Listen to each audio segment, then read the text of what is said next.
Welcome to another episode of Listen to Us Rant About Movies. I'm Wes Ford. And I'm Zach Harris. And welcome to the show. If you like what you hear, you can find all of our episodes on iTunes, Google Play, Stitcher, and YouTube. What we like to do is we rant about movies and we drink while we do it. However, Zach's not feeling too well today, so we're going to bypass that little part. Hope you feel better, Zach. Oh, well, thank you. I decided to take this opportunity to drink something other than beer. I am drinking some wine. Ah, nice vino, huh? Yeah, nice vino. Some people don't really know this about me, but I'm a bit of a wine snob, actually. Yeah? Somewhat recently. Little vino head over there? I'm drinking Sorry. This is so stupid. Anyway. That's the stupidest name. I'm drinking Cooper's Hawk, their Pinot Noir, and it's pretty tasty. Nice, but nice. On this episode, we're going to be discussing all the films and shows we've been watching since our last episode, which has been a long time. We've been super busy, really busy, but we have seriously been trying to get an episode out for like 2 weeks now. And we're finally able to get together doing it. So, which is great. We're also going to review Ghost in the Shell. I know it's coming out a little late. It's been out for a while, but we saw it, and I think it's a good one to discuss. Totally.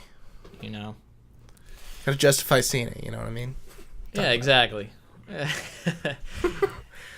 But in the meantime, Zach, what have you been watching lately? Let's see, what do I got here? I'll start with just a quick one. I rewatched Silence, and tell me about the rewatch.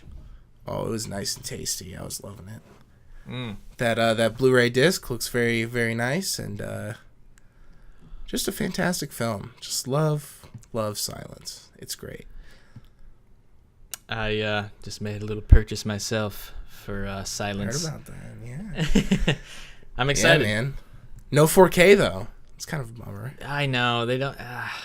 it's very limited on the 4K. It Pop looks that so shit on good. the 4K. Come on. It would look nice and tasty. It would look real tasty. Any more insight into it? Do you kind of just... It's still good? Still great? Yeah. I mean, I'd say I enjoyed it more the second time. Nice. First time I definitely felt its length, but I wasn't bothered by it. And maybe just expecting the pace, it kind of flew by, and I was like, wow, this movie's already over? Crazy. Nice. That's good. I was a sleepy boy the first time I saw it, too, so I was, like, fighting to sleep, going to the bathroom, coming back, Trying to, like, whew. Yeah, kind of keep you awake. So you're like, oh, I'm loving this. This is, like, really sleep. Come on. It is pretty long. It's pretty long. Yeah. It justifies its length, though, I would say. Yeah, I mean... I honestly, I was loving it so much. Like I was fine with the length. I was like, this is going long, but I'm fine with it. Like I'm keep going, please. Totally. Watch that movie for another hour. Yeah, for real. It's so good. Oh man, that opening sequence. Marty. Oof. Come on, I smoke. Hands down, most underrated film 2016. For sure. Why no one talks about that movie? I do not know. It deserves a lot more cred. I know, it does, man. It does. So for me, I have actually just finished watching this just before we got on to the podcast. But nice. It's on Netflix. It's called The Discovery. Have you heard of this one? Is that the One I Love guy? Yeah, the guy who also directed The One I Love, yep. I'm looking at this, online, some of the reviews, and it's not doing well, but which I kind of understand. But for me, I overall did like it, mostly because I like the concept and the ideas behind what it's trying to say, or at least just the idea of the film itself. It's about Robert Redford, his character, discovers definitive proof that there is life beyond death, basically. And so the film kind of deals with the, what happens knowing that knowledge. Like, so there's all these suicides as a result, because people are like, there's no point in living. Like, there's life after death. Just end it, Yeah. And kind of the repercussions of that, and like the emotional toll that has on everyone that's still living and everything. And then I think it gets a little too ambitious. It starts to do too many things with the plot. It kind of becomes a investigation type film. I'm like, okay, it's going like this. All right. And then it kind of gets a little twisty and starts bringing other things into it that I don't want to spoil. But in the end, I feel like it kind of went all over the place. Yeah. And wasn't quite focused enough. But the cast was awesome. I mean, you had Robert Redford, Jason Segel, Rooney Mara. I don't remember his name. There's one guy who's been Jesse Plemons. Oh yeah. He looked completely different in the movie. But yeah, I definitely say it's worth checking out. If that sounds interesting to you, it's kind of a slow, depressing kind of watch, but I enjoyed it. I'd rate it probably 3.5 stars. Nice. It's pretty good. Yeah, it's like I enjoyed it, but in the end, I feel like it was unfocused and didn't quite hit the mark of what it was probably trying to do. Anyway, that is. I gotcha. That's The Discovery. It's on Netflix. Worth watching? Yeah, we're checking out. Check it out. Nice. Yeah. What else you got? I got in here. I watched Seeding of a Ghost. It's produced by the Shaw Brothers in 1983. Hong Kong movie. And it's real out there, and I liked it. It takes a little while to get going, but in the beginning there's some nice comedy. And one thing that I thought was really funny was like there's this body that like washes up on the beach or whatever, and the police are there investigating, but all the like forensics people are like too scared and grossed out to go look at the body. So they're just like, "No, you go look." It's like, "No, you go." It's like no one wants to go look. Like, I dare you to go look at the body. It's like these people are working right now. But I like that a lot, and then it just gets progressively weirder and weirder, and then it has a pretty insane climax. Lots of nice like puppet work and animatronics and stuff. Nice. Lots of gore. There's a sex scene where a corpse levitates in the air, spinning, and a ghost. The actual seating of the ghost is like 2D animated and like swirling around it, and it's like, ooh, this is good. Interesting. But yeah, I liked it. It was like a fun little schlocky horror thing that was real sleazy. I like it. In a good way. Yeah. Nice. I rewatched Rogue One recently. Nice. I picked it up, but I have not watched it yet. Yeah. Because I had to pick it up, Yeah, you gotta pick it up. You gotta pick it up. The special features are pretty cool. They're they like really, they're well produced. They put a lot into the effort of showing behind the scenes and putting effort on the Blu-ray to give you extra content, which is great. Yeah, totally. Yeah, that was the third time I've watched it, and I would say I kind of like it less and less after each viewing. Really? I don't dislike. I was hoping it was an upswing on an upswing. I kind of just, it's not even like necessarily bad. It's kind of just like, I've seen it. You know what I mean? It's not like, it doesn't have the rewatchability as much as I think almost every other Star Wars has. You know, except obviously the prequels. But like Force Awakens, that's the opposite for me. I like it more after each viewing. Like, I love Force Awakens now. I think everyone was so hesitant to like Force Awakens because it was a big deal. You know, we didn't know what to expect, and there's all this pressure, and we didn't want to quite love it, you know, but we also like, of course, we wanted to like it. Yeah, it's not as good as the prequel, or it's not as good as the originals, or whatever. Now that I think some of that hype has died down, and now we're going to be seeing Star Wars all the time now.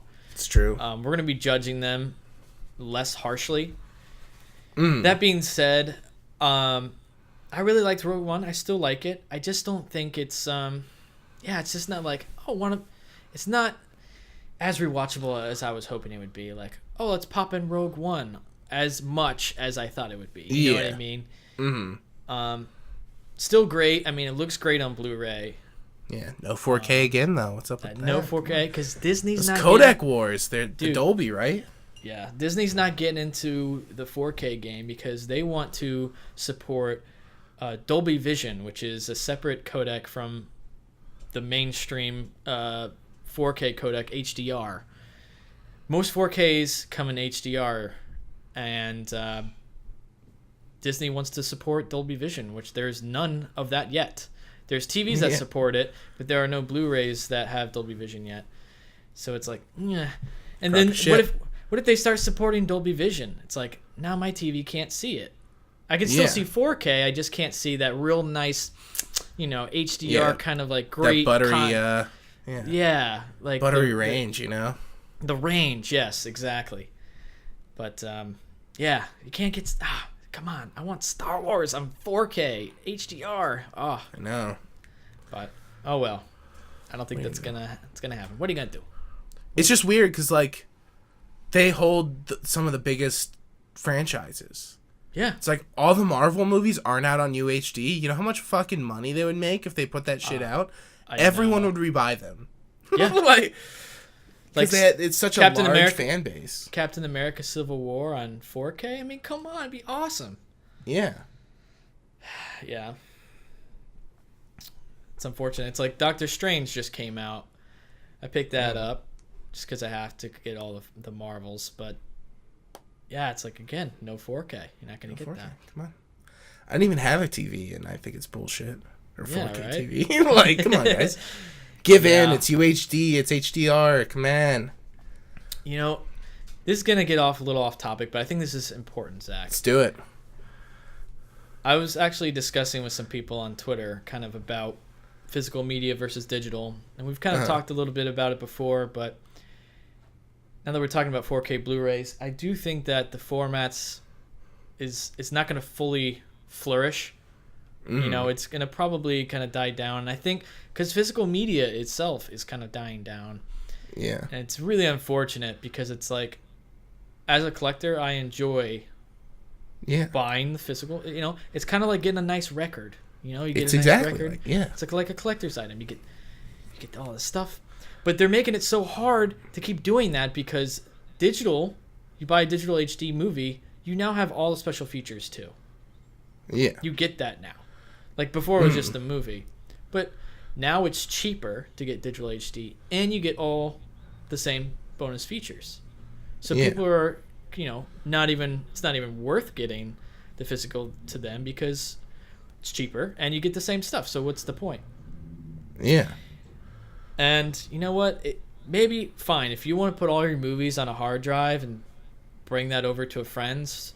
I mean, that's convenient, but I don't know. Like for me, like just happened to me this weekend. I was telling you, Zach, I didn't have internet for 2 days. Yeah. What are you supposed to do? But what if my movies are all digital? I can't watch those now. I can't watch them unless I have them downloaded. But I'm not going to download all my movies and store them. That's what have them on the then you're spending the money on hard drives to store your movies. Like my collection would take up a big hard drive. You know what I mean? Granted, it takes up boxes and boxes and a whole wall in my house. Sure, it saves space in a room, but it's a solid room. Your movies would be like 48 terabytes. I don't know about that. Just like maybe that's an exaggeration. It would be a lot of storage. It'd be large. And then what if you don't have internet? What are you gonna do? Like if there's a big storm and it gets cut off, you're fucked. You know. What are you gonna do if your hard drive crashes with all your movies on it? You fucked, bud. Yeah, exactly. And here's a more, messed up thing with my situation this weekend. Not only could I not stream anything because I didn't have internet, but my Xbox, which can play 4K Blu-rays, was in the middle of like an update, I guess. And when the internet went down, like it refused to play any Blu-rays. So it's like, what? Yeah. Nightmare. So I had to use my old school regular Blu-ray player and hook that up to the TV, and then I was able to watch something. But if I didn't have any discs, I'd be fucked, Yeah, totally. And it's like, that's gonna happen. That sucks, man. And I don't know. Maybe it's like, I kind of feel like an old man kind of mentality of like, oh, I'm never gonna change my ways. But I will admit that I'm buying less physical copies, and I'm looking into buying digital. But it's like, right now, it's like I'm still buying physical, and then you get the digital code with it. So it's like, I get both. So, yeah. I'm getting both. What's the point?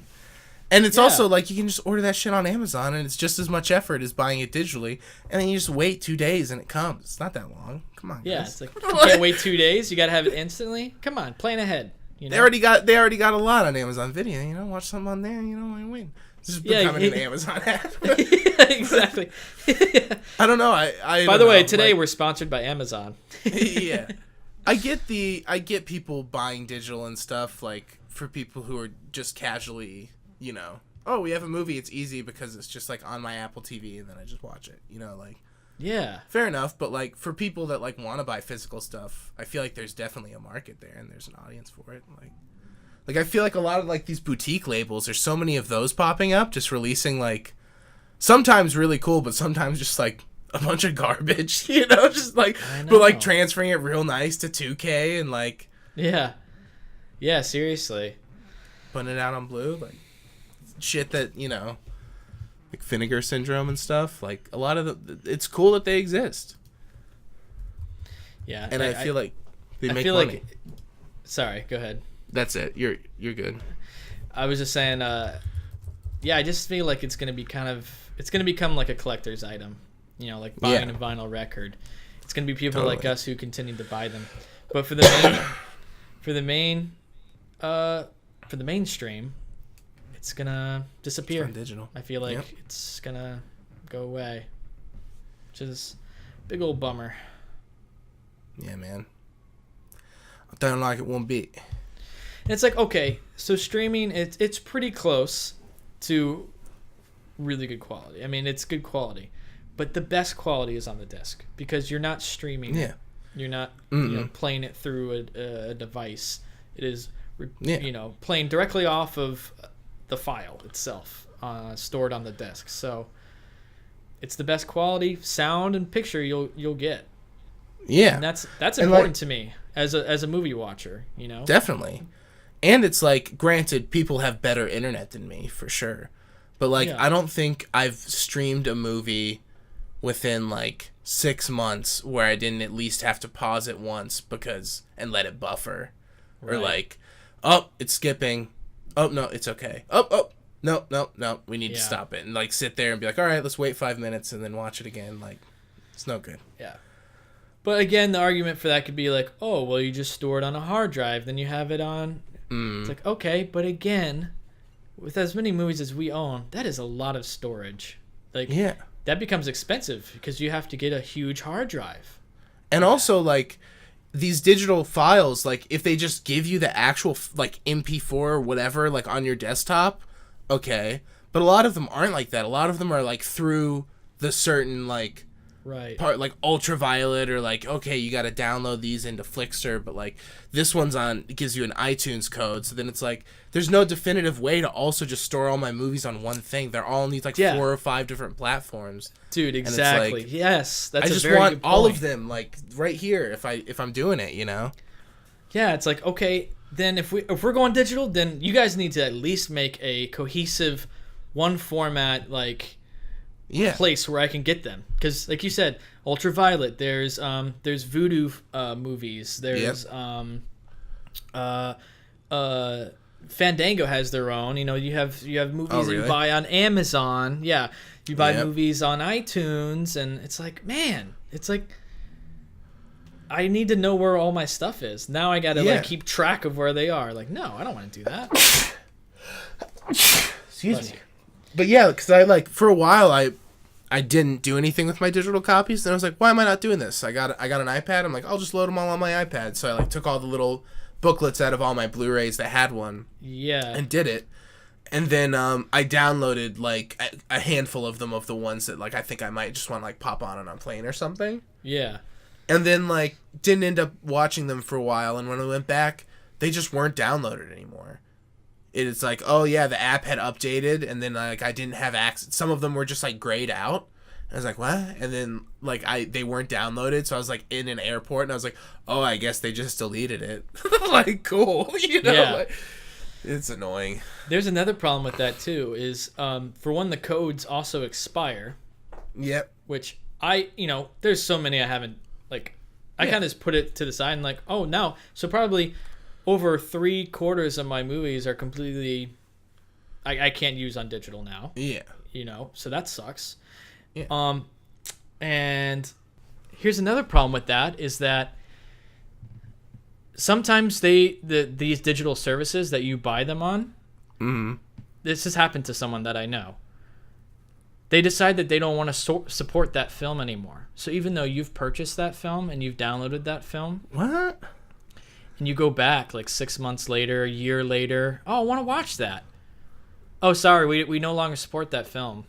Like they don't have it they don't have it on their side to like watch or stream. Yeah, that's fucking garbage. It's like, that what the hell? Like garbage. I bought that film. Like I can't watch it now. It's like, all right, where's my credit for the amount that I spent on that? Like, yeah. But it doesn't guys. matter. Like now you've lost that. Yeah. It's like, wow. It's just, if I'm gonna lose a movie, it better be because like I physically misplaced it. You know what I mean? Like just for it to evaporate, just like putting in a disc. It's like, nah, sorry, like can't watch it anymore. Like what? Never happens. Yeah. It's like, okay, they're trying to make the movie industry like the music industry, which I just think they're different. Yeah. Like with music, we've kind of found a rhythm to where, I mean, they don't, it's not as much money being thrown around to own the music, you use streaming for music, but I feel like that's so much different because movies, I don't know, it's a different format. It's a completely different way of viewing, like a different type of entertainment, and I feel like there should be different rules for that. And it's totally going that way because like music for like vinyl came back and like people are doing like all these like limited one-off presses of like these nice like gatefolds with like colored records and like inserts, and like that's what's happening with movies too. It's just not really with like the movies that are the biggest, you know what I mean? It's like Arrow Video, like I just got the House box set and it's just like super nice and like they put things up and they like sell out super quick because they do like small you know what I mean? Yeah, it's a similar thing, which like doesn't need to be. And Criterion, they're going digital too. It's like, man, they're still putting out discs. They're still putting. They better. I mean, if they stop putting out discs, I'll be so sad. It's all film struck. Get the fuck out of here. That better not happen. I know. Seriously. Anyway, back to what we were watching. So I watched 2 Netflix stand-up specials. I watched Dave Chappelle's and Louis C.K. Nice. First thing I gotta say about Dave Chappelle, really disappointing. Really disappointing. Yeah. It's like, this guy's been out of the scene for a bit, Kind of had his humor wasn't quite up to date, and it just wasn't that funny. Like I just didn't think it was that funny.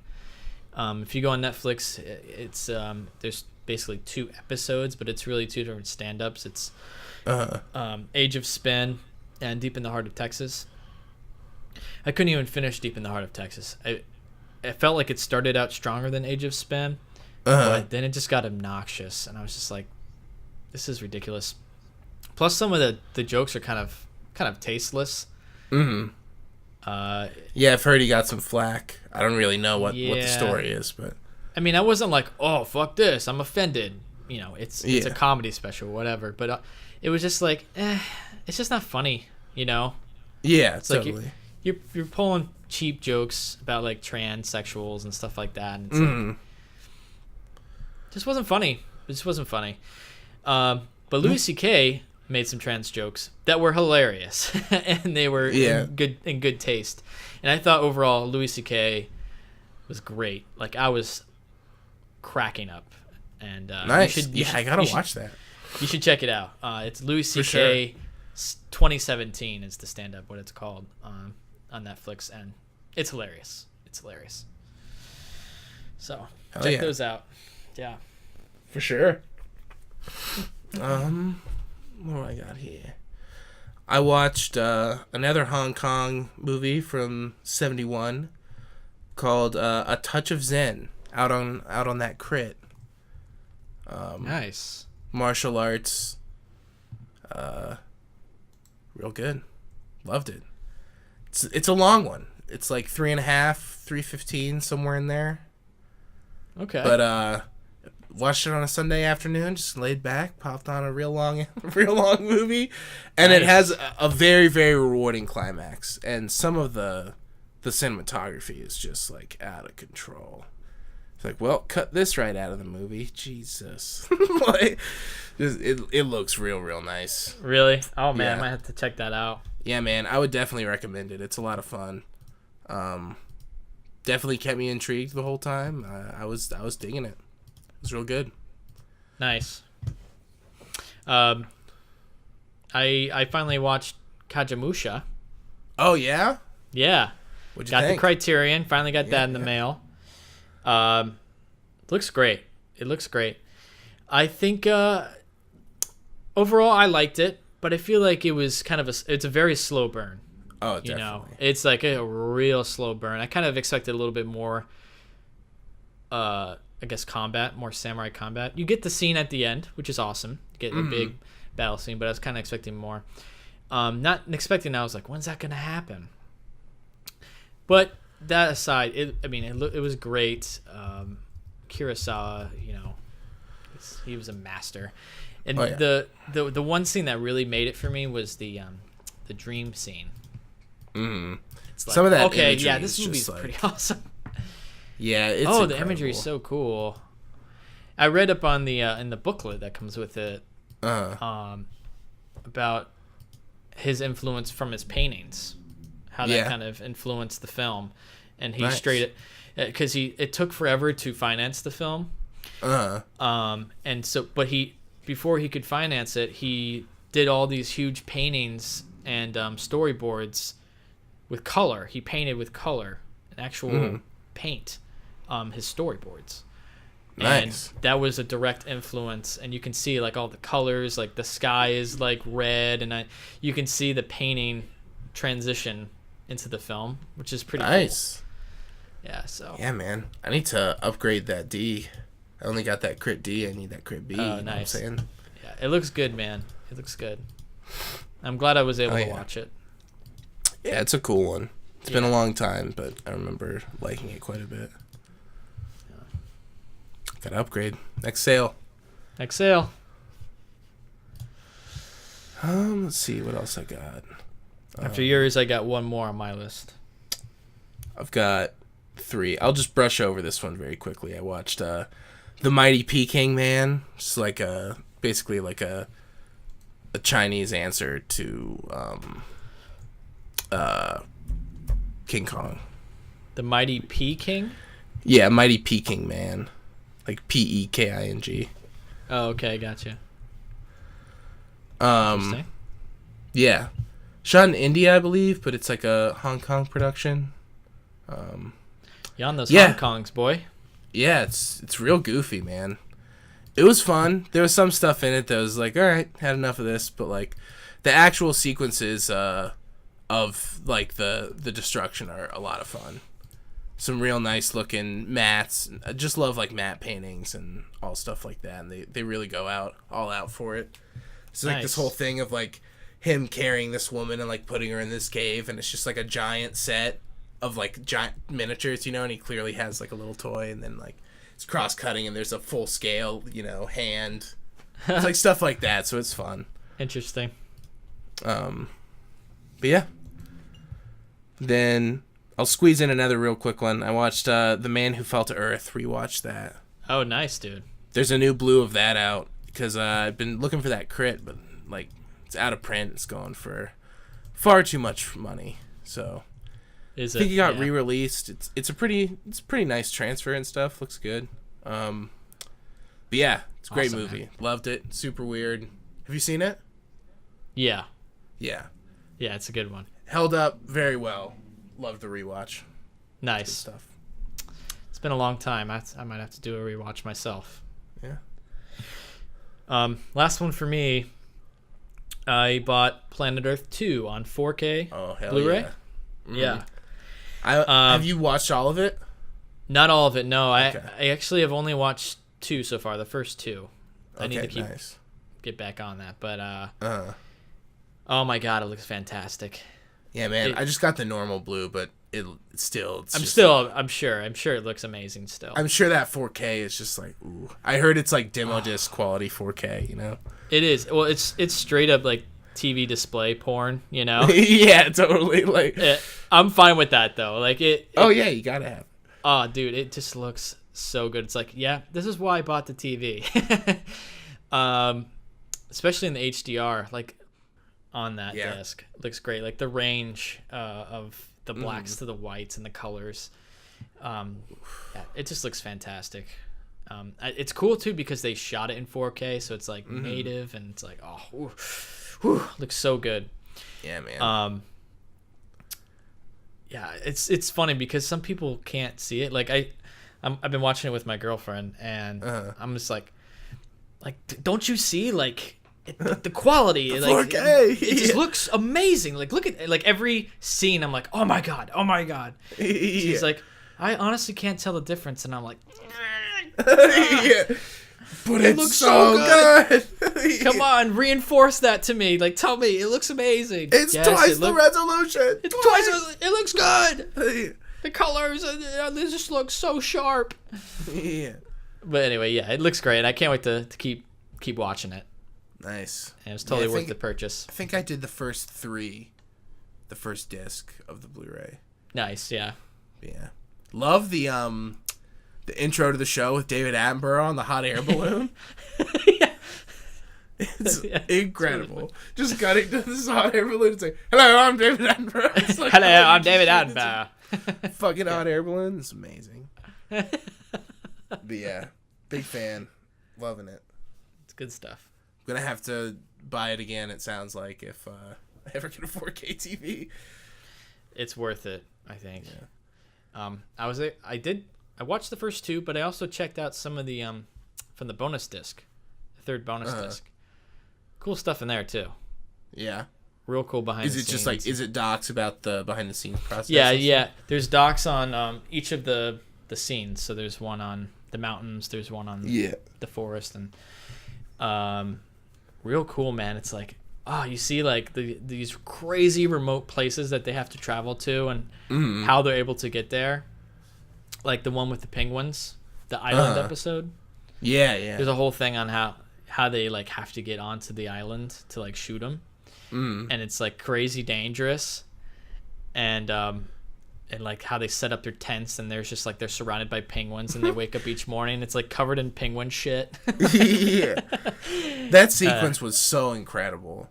Yeah, and the shots that they get of just like tracking the penguins perfectly, just walking with their things out, it's amazing, dude. Some of the shots that they get, I don't understand. Yeah, they just like, get how? So it's just like, got fucking lucky. But that's like every other shot. It's just like, holy shit. Amazing, it looks so good. Shots. Seriously.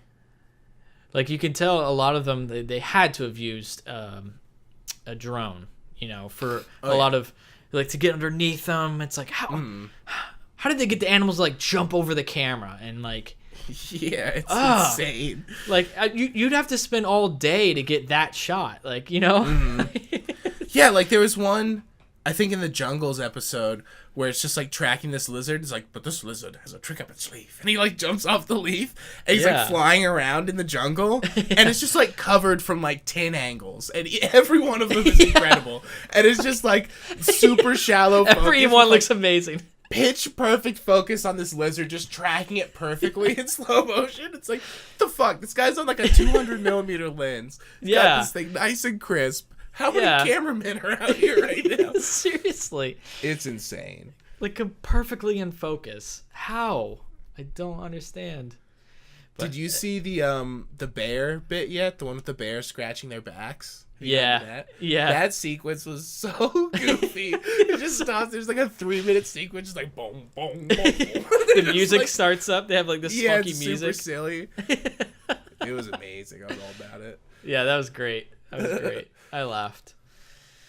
Anyway, Planet Earth 2, man, good stuff. Real good. You got any more to throw out there? Or? I got one more. I watched John Carpenter's Vampires. Ooh. Another Carpenter I need to catch. Huh? I need to catch that one. It's the one that I've seen it like back when I like first watched through all his stuff, and I remember it being, and I feel like it's held up as like the good one out of his later work. You know, it's like, well, Vampires is good. Like, oh, Ghost of Mars, rough. Vampires is good. Right. I don't know how good it was. Daniel Baldwin just like destroys the movie a lot of the time. He's just like, he's so bad in it. It's amazing. And James Woods is just like really funny. There's so many slow-mo shots of him just like with sunglasses, like bang, just like walking with like huge guns, looking badass. It's fun. I have to see it for James Woods alone. Totally.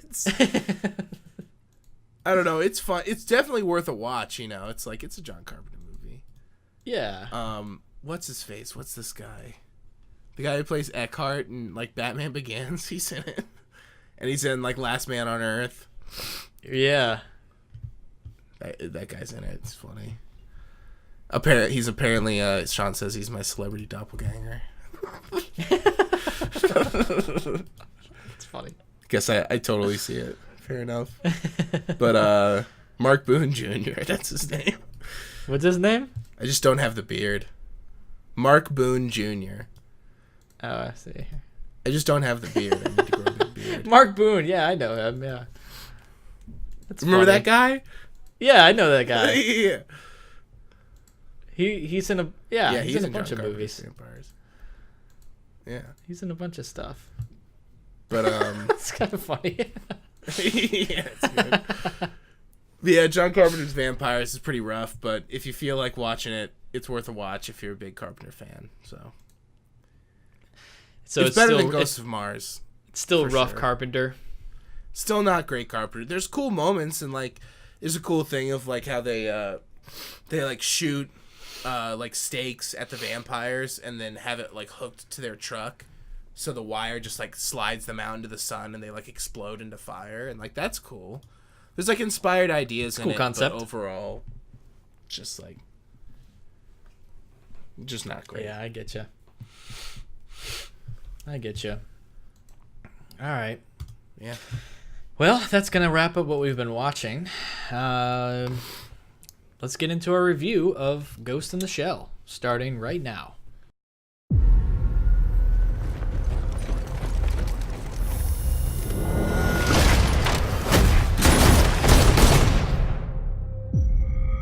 I have been watching you. You have to remember. I saw someone down there. He wasn't human. He's a known terrorist, and he's killed again. They didn't just kill them. They hacked into their minds. He's everywhere and nowhere. I will find him. And I will kill him. In the near future, Major is the first of her kind, a human saved from a terrible crash, who is cyber-enhanced to be a perfect soldier devoted to stopping the world's most dangerous criminals. So, this movie's not doing well at all. It is, of course, based off the anime, which was based off a manga comic of the same name. I have not read the manga, and I have not watched the anime. This is my first introduction into Ghost in the Shell. I watched the anime, but I'm hazy on certain details of the anime. But I have seen it. So, listeners, that's kind of the stipulation with us. You know, we're not huge fans of the originals or anything. Like I'd never seen anything from it before, so I like the movie. I haven't seen anything else. I definitely have not seen the 2.0 where they like went back and added a bunch of like weird CG or whatever. But anyway, there's also a show as well. Yeah, and a sequel movie, right? I think so. Yeah. So there's quite a bit. I will say that I am curious that I do want to check out the anime. It's cool. I'm sure it is. I've heard great things. Good. Yeah.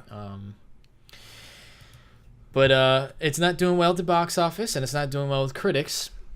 And Paramount needed this movie to be successful. They've had no successes the past year or so, and they honestly they put a lot into their advertising. You could see it everywhere. Totally.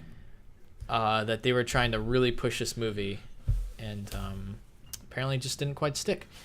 But maybe also the movie's not super great. We'll see. Yeah, maybe. We'll talk about that. But Zach, what are your general thoughts? We'll talk about our general thoughts on the film, and then we'll go into spoilers. But what'd you think of Ghost in the Shell? I didn't care for it, honestly. I wasn't into it. I think there's stuff that's cool in it, but it just felt very like hollow, and I don't know, it didn't feel immersive at all into the world, which like in a movie like this I feel like is one thing that should be there. You know what I mean? Yeah. The world building, and it's like you can't knock it too much because I guess they try to do world building and stuff, but like it just doesn't come across to me. And also I wasn't crazy about a lot of the performances in it.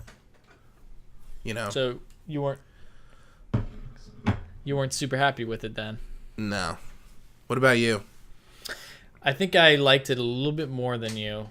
But that isn't to say that I know that there's a bunch of flaws with it. Let me start with the things I did like. I really enjoyed the score. I liked the music a lot. I thought it was just like I didn't expect it, and it was kind of a nice surprise. I thought it looked incredible. Like I thought the look of it, you could tell that they poured a ton of money into the production. It looks fantastic, and I thought the world building was kind of cool. I don't feel like I wasn't as immersed in it as I should have been, but I feel like the look was there, and it definitely could see some influence. That's what I'm saying though. It's like they checked the marks. You know what I mean? There's like nothing that I can say like, oh, if you would have done this, it would have worked. But it just never felt like immersive. Yeah, I know. There's something missing about the movie, and that'll get me into the things I didn't like, which is like you. I agree. It felt a little hollow, and it's kind of funny because I heard this analogy somewhere online, but the movie itself is like the Ghost in the Shell, except it has no ghost. Yeah, totally. There's no ghost inside the shell. It's just the shell. It's the shell of. It has no soul. The movie lacks any kind of soul or like spirit. It's just. Yeah. It's hollow. There's something missing. It's like you got all the physical elements. You just there's nothing like quite there. The script is kind of off. The performances are and you just don't get that wow experience from it. Yeah. It definitely feels like a movie that's just like been in development hell and passed through like 100 hands. You know what I mean? It feels muddled with.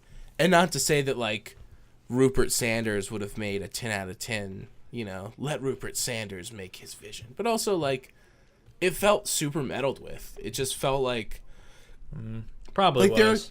There are characters that like the sniper guy that shows up at the end, and I won't say anything more. I don't want to get into spoilers, but like right. I was like, "Oh, am I supposed to know this guy?" And I'm like, right. 80 minutes into the movie. You know what I mean? Right. And it's like, I don't know who this guy is.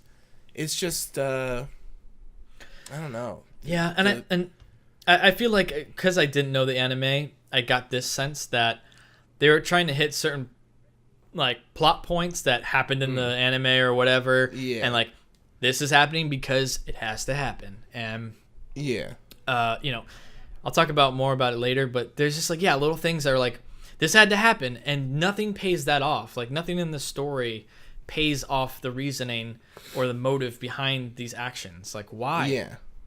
Totally. They're just doing things. This makes no sense. It's just kind of sloppy, and it just feels like people showing up, doing something, leaving. Showing up, doing something, leaving. And like there are cool sequences in it, and like it's just a shame because like there's material there that could work, but it just feels so like it like almost like it's just like going through the motions. I mean, like, all right, it's a Ghost in the Shell movie. You know what I mean? Like, yeah, exactly. And like the set design is really awesome, and like the design of everything is great. But I also feel like they didn't necessarily shoot it in an interesting way. It's just like the things that are in the frames are interesting, but the composition of the frames is just like pretty whatever. You know? Fair enough. Yeah. Like, there are some cool overheads and stuff like that, like tracking into the car as driving, and like... Yeah. Like, I feel like once they go outside, it's one thing, but like in some of the... It's just a lot of like a dialogue scenes of like over-the-shoulder shots, and it's just like, I don't know. I would say that it doesn't even have great cinematography. The look of it is great. But the actual cinematography, like the camera movements, not really anything special. Yeah, it just kind of looks like a generic movie with like really cool sets. You know what I mean? It just happens to be shooting something really cool behind, like in the lens. Yeah. Yeah, I'd agree.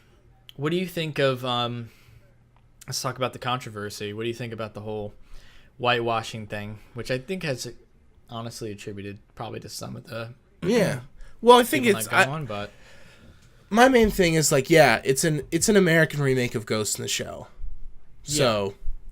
You know, I understand why they wanted to make, you know, a movie with a white protagonist. I think there's an opportunity within the material that they made to make it interesting and have a discussion, though. And it just doesn't do that. It just feels like an excuse to cast Scarlett Johansson. Yeah. What I'm talking about will spoil aspects we'll of the movie, so we'll get into it later. Yeah. But for me, it's just like... I just don't know why it had to be her. Like, I guess it's just to make money, but like, you know, it just seems like from a pure marketing perspective, it probably seemed like a smart move on paper because, I mean, her career has led her into this kind of niche of movies of sci-fi action she can do, and I mean, I think she kind of, I like her. I like her as an actress. Yeah, I like Scarlett Johansson. And you know, if you're gonna head up this movie, this very expensive movie, and you need it to make a movie, you need a star. You need a star. And she happens to be a white woman, and most of the other main characters are white. But I don't know. I didn't have quite a bit of a problem about whitewashing, but I do agree that there could have been something. They could have used that opportunity to say something about whitewashing. Yeah. Because, like, make it part of, like, the universe that, like... Because there's some stuff in the anime, like, I don't know the extent of it, but, like, I remember them referring to be like, oh, he's American, or... You know what I mean? Like, there's, like, a dynamic there that's at play. Because there are American characters in the original anime. So, yeah, like... exactly. But, like, when there's, like, two people with speaking lines that are Japanese in a movie that takes place in Tokyo, but they never say it takes place in Tokyo, but they also don't say it takes place in a fictional city, do they? Or do they say where it is? They say it takes place in, it's something city. Is it like Port City or something like that? It's in California. It's in California? Yeah, I believe so. I thought it was ambiguous. I think they say it's like something city, California. I know it's in the States, but it's like, okay, but the entire world is, okay, you could say something like, I guess maybe the Japanese culture takes over the world, I guess, but there's like Japanese signs in Japanese. All the minor characters are Japanese. It's like, okay, what is this? Yeah, I don't know. I think that's kind of like maybe not a good one, but a tiny bit of an excuse of like why they could have more white characters in it. But still, it's like, it's not a good excuse. It just seems like such a play to. It's just weird because it's like there's only like 2. Am I wrong? There's like 2 Japanese actors in the movie, right? Or there's 3. There's the. Well, all the like. Everyone else except the main characters is Japanese. Like all the all the henchmen and everything. A lot of them are, yeah. I feel like like everyone. I'm talking like speaking lines. Yeah. Like the whole team, aside from Takashi Kitano, are all like American people. Right. It's just weird, man. It's not just that like, Japanese people can't be American. Well, yeah, but I mean, white people. I know. But white people, black people, there's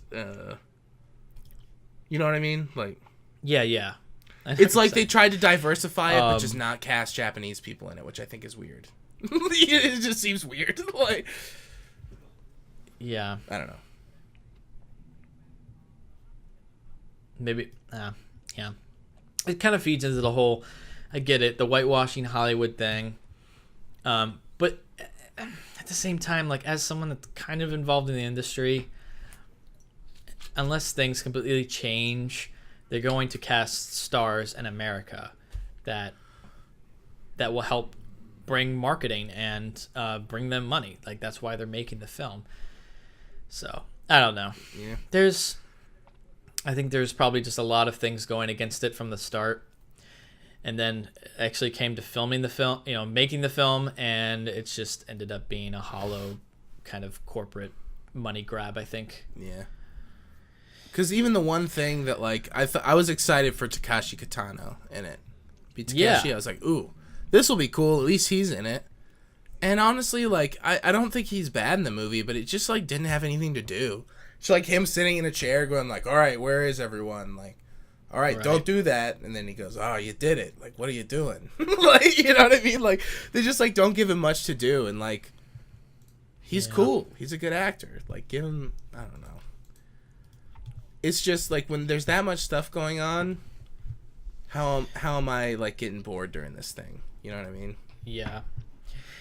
And speaking of Scarlett Johansson's performance, I thought she was fine. It's like... there's things I'll get it. Well, I don't know if it's a spoiler, but I think everyone knows that she's a human inside of like an android body, right? I don't think that's a spoiler. I feel like that's. I mean, it's said within the beginning, like first however many minutes of the movie. So exactly. Okay. So it's like, all right, she's a human. Why is she acting like a robot? She's a human. She has does a like human a lot of brain. Yeah, she has like. It's like, okay, you can, argue that she has a synthetic body so it doesn't move quite as well. But her body's like basically a human body. The whole idea is that it's hard to differentiate her from a real human. You know?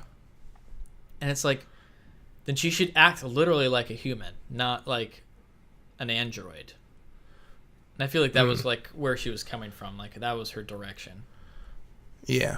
She kind of had like for this sure. hollow android kind of a way about her as she walked and the way she said things. It's like she's not AI. She's not an AI character. Yeah, that would make a little more sense.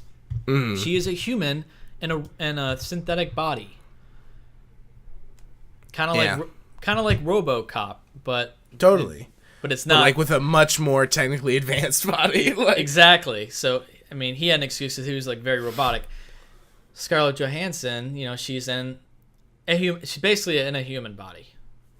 It just happens to be synthetic. So it's like there's nothing that's making her act that way, Yeah. It's like when a robot can move as swiftly and fluidly as those like robo-geishas in the beginning. Why is she having trouble and looking robotic when she's moving? Exactly. Makes no sense. Yeah. Also, another little thing that is a very stupid nitpick but bothered me throughout the movie is the holograms. So, like, granted, they're not, like, picture perfect, but they have these giant holograms that are, like, the size of skyscrapers and, like, all this stuff, you know? Yeah, like the advertisement type thing. So then why is the hologram technology, whenever anyone is, like, looking at anything different, shitty? I didn't notice that, but that's really funny. It's like, you know, they have, like, the building, like, Yeah. hologram, and they're, like, zooming through and stuff. They have huge like, advertisement holograms throughout the entire city. Yeah, and it's like they're photorealistic. blocky, but they're pretty amazingly realistic looking, you know? Yeah, yeah. And then it's like Beat Takeshi sitting in a chair looking at them in this, like, building. And, like, I know it's supposed to be, like, see-through and stuff, but, like, there's, like, light phasing through it, like, scanning. And then there's, like, a shot on the side, and it's, like, imperfect, you know? Right. And it's just, like, why is this grid that it's on imperfect and, like strobing when the There's holograms gigantic that they can build holograms millions of times bigger, you know, or like picture are perfect. Like, yeah, it just doesn't make any sense at all. That's true. I didn't even think about that. That's funny. Yeah, that's what are you gonna do? What are you gonna do? We gotta do. Yeah, Well, I guess I don't know. Do you have any more non-spoiler? No, not really. Overall, I think it's fine. You know, like I feel like it would have done so much better if this movie came out in like the 90s or something, or if it came out in the early 2000s. It's been in development for so long that like it feels like it was from then, and it should have just came out then. Yeah, you know? it does. Like, it does feel like that. Yeah, it's just not enough anymore to just do like an adaptation. Like, yeah, even like a hollow one. It's like you got to use this opportunity to. You have this great opportunity to make a statement about something. Yeah, you know, and we're gonna get into that, but plenty of opportunities to make several different statements, and I don't think the movie says anything. You know, it doesn't say anything at all. It doesn't say anything at all. It just exists, and yeah. The statement is like you can come to terms with being a robot. You know, like I guess that's maybe what it said. I don't know. If it says anything, it's nothing that we haven't seen before. Exactly. You know? Yeah, we've seen that all before. It's old. Like, yeah, there's nothing else to say about that. Yeah. And one more thing I'll say is, I thought some of the action was cool, but I don't think any of it was like super memorable. You know, none of it was like, I think the best scene to me was like the first scene.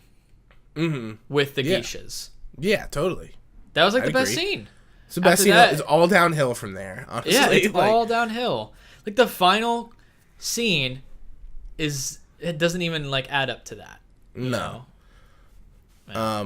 Yeah, the action isn't even that great in it. It's not that impressive. It's also a few too many speed ramps. That was another thing that felt like it's like this movie feels like it came out in 2001, guys. Cut half the speed ramps out. Right. Just then like spinning around like with trench coats in slow motion, like going. Yeah, seriously. It's like, what is this, 1999, The Matrix? Yeah, it's like Matrix just came out. Come on, guys, slow the times. Right. You can cut half to 2/3 of these speed ramps out of this movie. Yeah. All right. Well, that's that wraps up our general thoughts. You want to get into spoilers? Sure. All right. Spoilers starting right now.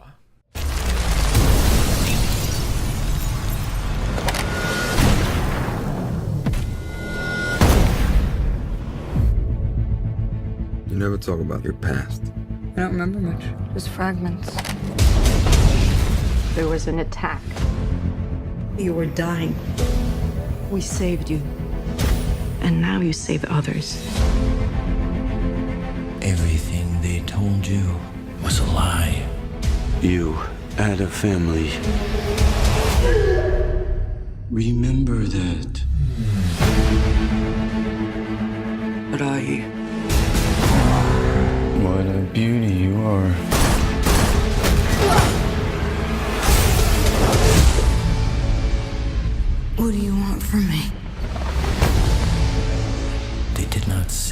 your life. They stole it. How many were there before me? She was supposed to have a clean brain.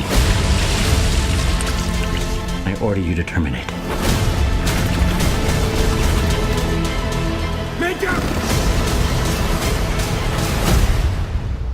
They created me, but they cannot control me.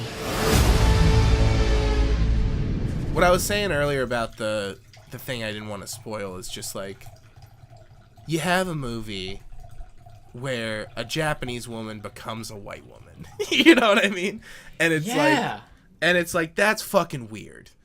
And it feels like an excuse to get Scarlett Johansson in the movie.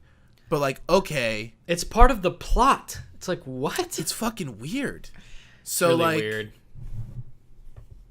if you're doing that, you have an opportunity to make a statement there.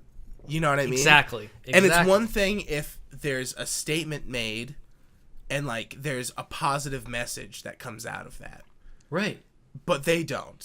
It's literally just does nothing, and it feels like they didn't even think about it. You know, like when they were making it. That it's just like, yeah, that's just like a thing. It's Yeah. just like, no, I don't know about that one, guys. It's like, did anyone like raise their hand and be like, hey, you know, maybe we either one shouldn't do this, or two, you know, maybe we could use this opportunity to say something. Yeah. It would be so much better if it had, okay, put everything else aside, at least if it had some kind of message about that, or if it even had anything, the slightest thing, little bit to say about society. Yeah. That's what sci-fi does, you know? Yeah, totally.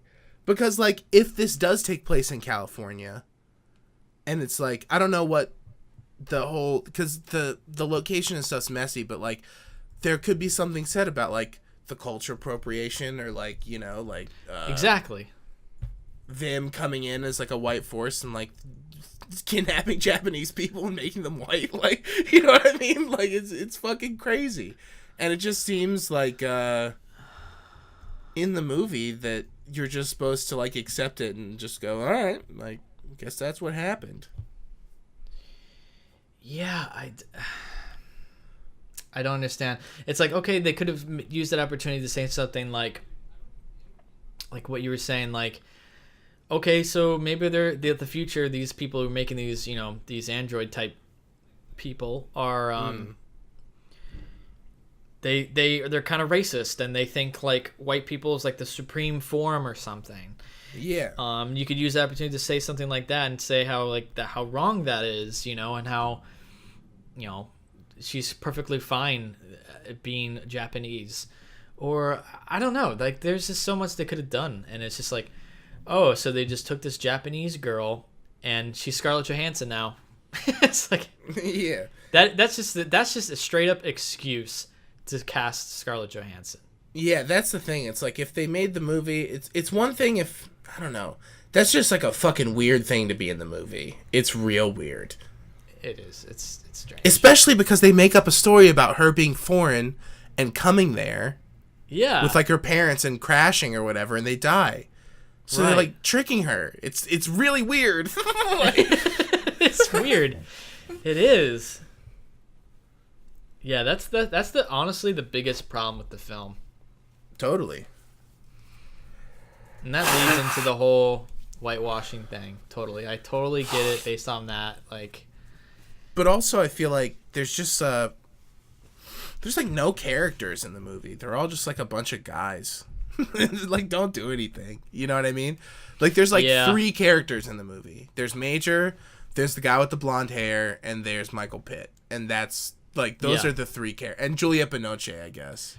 Who honestly didn't have enough to do. Yeah, she didn't. And it's like, she's a great actress. She's great. Whatever in the movie, because she literally just had like, 3 dialogue scenes where she tried to comfort Scarlett Johansson. That's yeah. It's a bummer. And what I was talking about with things kind of just happening because I feel like it probably happened in the original film or whatever. The part where Batu, the blonde-haired white guy, sidekick type character, Gets his eyes, loses his eyes, and then he gets like these crazy fucking tactical eyes. Yeah. Cool. I can't wait until those come into play. Yeah. They never come into play. Yeah, they're just like, oh, he has them used. now, so he can like do that, and it's just like cool. So it's like, why did you give him those then? In the context of the film, why does he have those? Other than to just look cool. Yeah. You know? Mm-hmm. Stupid. It's stupid. Because there's no, I think they show them like maybe once, right? And then, but like right after he gets them, and then they just like don't come into play. It's weird. It just feels like a movie that like they made in sequence, and they kept having to change shit, and then by the end, like that's what it was. like they just like drop like the whole team of characters that like the tactical team. Who knows anything? Like we don't know anything about them, and I don't give a shit about any of them in the movie. You know what I mean? Nope. Yep. It's weird. Like what? They just drop all these characters and they just like drop out of the movie. It's like they really do peak with the those geishas, the mechanical geishas. Yeah. Too. And they were milking those in the advertising. Oh yeah, it's like so Come that's see in the the robo beginning? geishas. It's like, oh, we don't get anything cooler than that. Oh, but our big cool moment at the end is the like that spider tank thing. Yeah, it's kind of it played pretty lame. Like, really?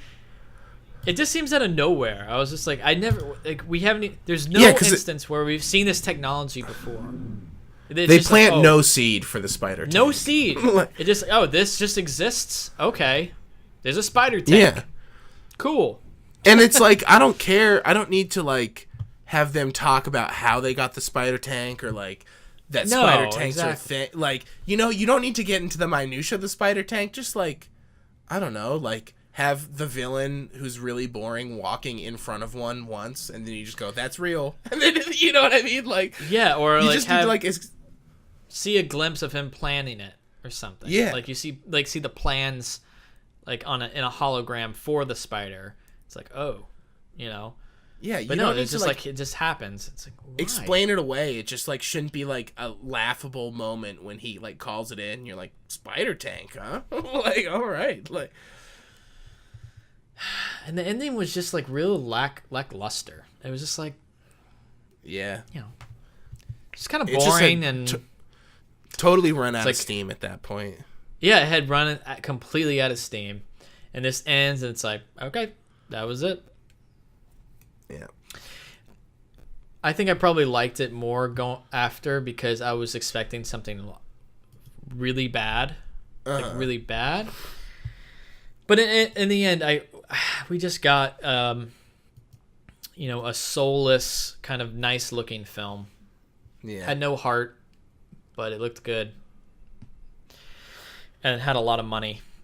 Yeah. To kind of like blanket it in sugar, you know. Yeah, exactly. Candy coated. Yep. Literally. But yeah, it's unfortunate. I did like the scene where Beat Takeshi's going to his car and they like shoot him and then he has the briefcase or whatever that is like his shield. That was cool. Cool yeah. Mainly cool. Just because like get that guy in the movie more. Most interesting character. Right? Like, who does nothing. Like. And then I don't understand why like she doesn't even get to kill the main villain. Like that corporate-y guy. The corporate villain guy. That guy sucked. He was that terrible. guy is just like, oh my god, this is the fucking villain? It's just like Weasley little it's brutal. But Takashi Kitano, the one thing he gets to do is kill that guy. Kill the villain. It's like, okay. Alright, I'll go do it. It just seemed very like, No. It's like, all right, now he's dead. Okay. So Scarlett Johansson had nothing to do with that, or Major had nothing to do with that. Okay. Yeah. Yeah, it's just like it moves from scene to scene with no real purpose or motive. Mm-hmm. It's just a big disappointment. It's a very big disappointment. I didn't care for it. I guess I was hoping for it to be good, but also like Granted, I'm judging this without seeing it, but I didn't think Snow White and the Huntsman really looked like my thing either. Oh, you know? God, no.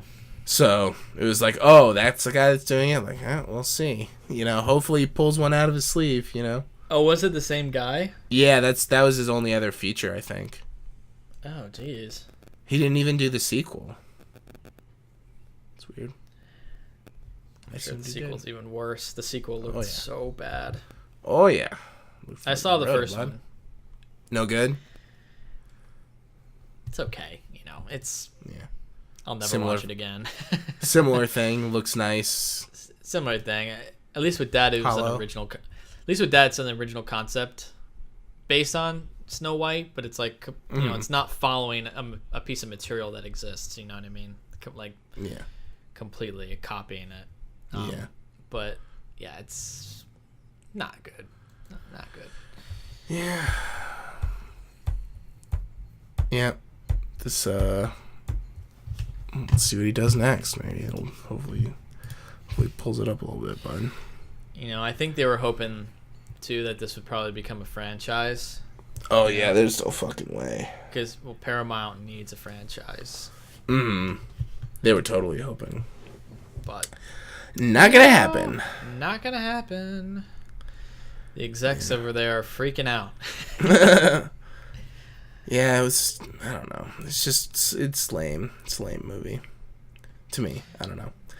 I will say the score was cool. That's one thing. The score is cool, and I said it earlier. I really like the music. Honestly, I thought it was awesome. I will say though that the score to the original is like incredible. I've heard that too, so maybe I need to like really see that.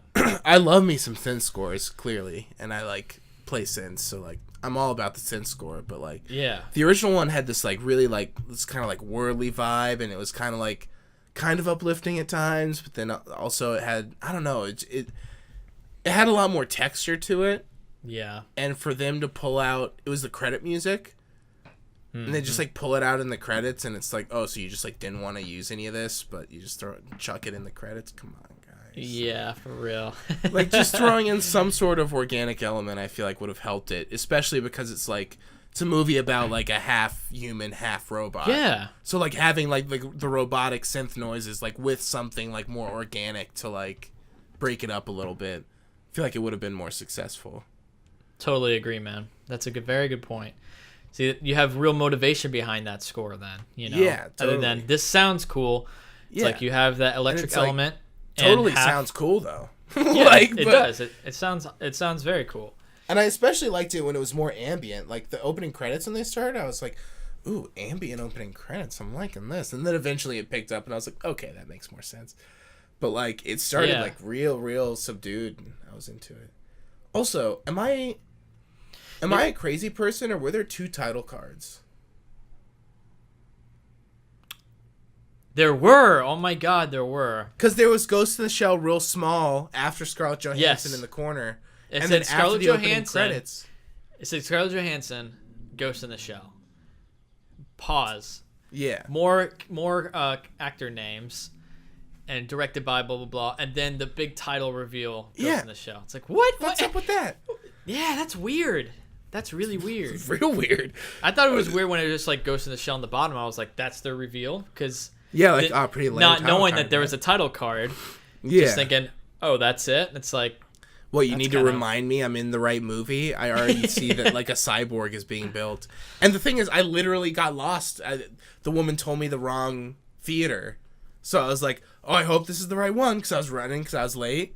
Yeah. So it was like, I was in need of confirming that it was the right movie, and I knew immediately. I didn't need 2 title cards to tell me. Like, see? You know? There's no point. I'm already in the theater, bud. Like, you don't need to tell me twice. It's weird. Yeah. I don't know what else to say. Yeah. It's a weird movie, and not good weird. Yeah. Just like strange choices that feel like they were like half-assed made because someone told them to make them, you know? Yeah, absolutely. It's weird. At the same time, though, one positive coming out of this was like, immediately I was like, I want to go watch Blade Runner. Yeah, totally. It actually inadvertently got me excited for the sequel. Like, yeah, we'll see. Can't See wait. what Denny's got up his sleeve, you know? Oh, can't wait. Denis Villeneuve. Oh, Real one quick, of my favorite directors right now. real quick sidebar. How do you feel about that Dune remake he's doing? If anyone's gonna do it, I think he has a chance.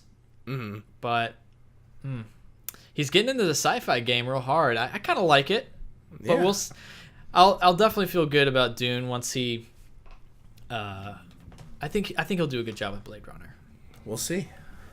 I honestly hope so, think too. it's in the best hands. It's in Yeah. the best hands, dude. Because you got Denis Villeneuve, who had his first little taste with Arrival. Looks amazing. It was in my opinion, a great movie. Roger Deakins is a cinematographer. That's nice. You know, fucking incredible. You have Harrison Ford coming back, Ryan Gosling, produced by Ridley Scott from the original. You know, it's like it's got all the it's playing all the right cards, and I probably maybe have too high of hopes, but I think it's gonna be good. No Vangelis, though, right? No who? Vangelis score? No, I think it's someone else. Vangelis is still around, bud. I'm not talking to you. I'm just in general. Yeah. The bud of Denny. Denny, come on, bud. Who is doing the score? I think it was someone good. I don't remember right now. It's worth looking up.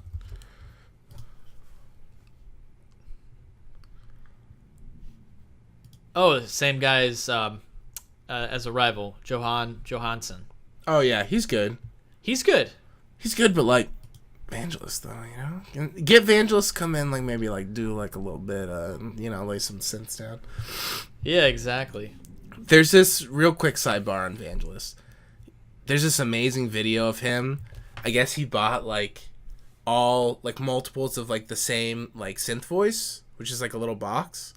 Yeah. And he has like, I saw this video of him in his studio, and he literally has them like multiple, like maybe 20 of them all around him, and this huge keyboard and 20 foot pedals, and it's just like a symphony because he has them all tuned differently. It is incredible.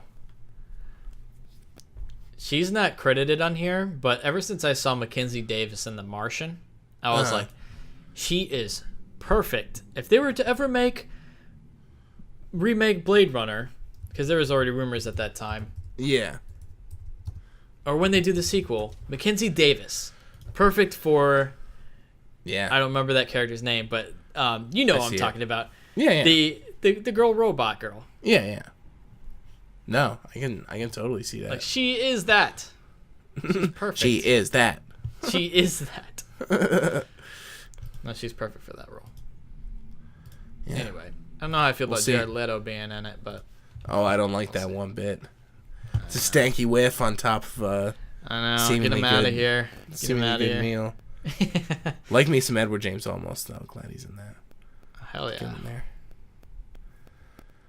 The Barkhad Abdi from Captain Phillips is in it. The main pirate from Captain Phillips. That's amazing. Oh, is he really? Yeah, it's like whoa, cool. That guy's doing stuff still amazing. That's awesome. The main Oh, he's been in pirate. a couple movies. I just didn't realize. What are you gonna do? Anyway, back to Ghost in the Shell. Excuse me. Sneezy boy. What do you rate it? I think I'm giving it I think I'm gonna give it a 2. 2. Yeah, I already decided 2.5 for me. Yeah. Yeah. It's like it's not like unwatchable garbage. It's not like I thought it was like a big steaming pile of shit, you know. But it's Yeah. just like pretty Hollow. problematic and like somehow boring to me, you know, like Yeah. I don't Somehow know, it's boring. Yeah. How? I don't know how like there's like robo geishas in this movie and I'm like, ugh. You know, like I don't know how No. they did it. It's surprising. You have everything going for it to make it not boring, and yet somehow it's boring. Yeah. The action isn't even that memorable. Yeah, because like You know? even regardless of the whole like whitewashing like problematic thing about it, like it's not like that's like the one thing that's like, oh man, the movie's great except for this. It's just like still wouldn't have been that great. Like, you know. Yeah. To me. Yeah. It's a real shame. It's a shame. Yeah. Anyway. Just didn't even make it. Well, I think that's gonna wrap it up, Zach. Yeah. Real quick, how are you feeling now about the Akira remake? I don't know, man. It's Like like, they wow, already now fucked up the Ghost in the Shell remake. Like our you new gonna thing remake now is Akira? like making these American remakes of anime now. Like that's the new niche. Yeah. Anime. And like, it's like and they've both but been Akira, come on, man. they've been being developed for like 10 years or 20 years or something stupid, and like just like let it die, guys. Let it die. You know, like, Just leave it. But did you hear who might direct it? yeah, Jordan Peele, right? It's like, yeah, Jordan Peele. Which is okay. cool. Like, Okay, give him a cool shot. choice, but also like, don't know if I would rather see a Jordan Peele Akira or like two original like Jordan Peele movies. Exactly. You know I what feel like mean? I'd rather see another original Jordan Peele film. Yeah, because with the time, or two, because like with the time it would take to make Akira, it's got to be like a huge, you know, Yeah, for sure. huge production. The scope of Akira is insane. Like it's so Yeah. big, you know. Yeah, seriously. But I don't know. We'll see. Just thought it was a relevant thing now that Yep, you know. it's relevant. Good point bringing it up. We'll see what other anime remakes they do after that. Yeah. Could be Shogun next, or Cowboy Bebop. Yeah. It's like, no, just stop. Be. All right, man. All right. That's going to bring it to the end of our podcast today. As always, you can follow us on many sites. You can find our all our episodes on iTunes, Google Play, Podomatic, YouTube. You can follow us on Facebook and Twitter at LTURAM podcast. And you can always email us at listentousrantaboutmovies@gmail.com. And that is it for today. I'm it. feeling a little buzzed off my wine. Nice. Yeah. I'm really feeling this mineral water I'm drinking. Real good stuff. All right. Well, until next time, Zach. All right. Until next time.